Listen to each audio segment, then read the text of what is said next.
என்னப்பா குமாரா, ம் சரியாவே சாப்பிடல? பாட்டி செஞ்சது பிடிக்கலையா? இல்லை இல்லை இல்லை நீங்கள் செஞ்சது நல்லா தான் இருந்தது பாட்டி. ம். எனக்கு தான் பசிக்கல. என்னாச்சுப்பா?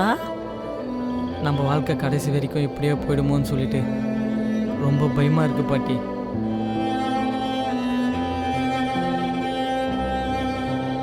அதை நினைச்சாலே பசி தூக்கம் இதெல்லாம் வரமாட்டேங்குது. நம்மளுடைய நிலைமை ஒரு நாள் மாறும்பா. அதை பற்றி ஏன்பா இப்போவே கவலைப்பட்டுட்டு இருக்க?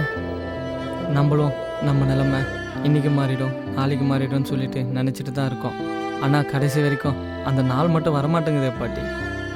சீக்கிரம் வந்துருப்பா. அதை பற்றி கவலைப்படாதப்பா. எதை பற்றியும் கவலைப்படாமல் இருப்பா. நம்ம வாழ்க்கை எப்பவுமே மாறாத போல பாட்டி. அப்படிலாம் நினைக்காதப்பா. நம்முடைய நிலைமையும் கூடிய சீக்கிரத்தில் மாறிடும். அதை பற்றி நீ இப்போ எதுவும் கவலைப்படாத.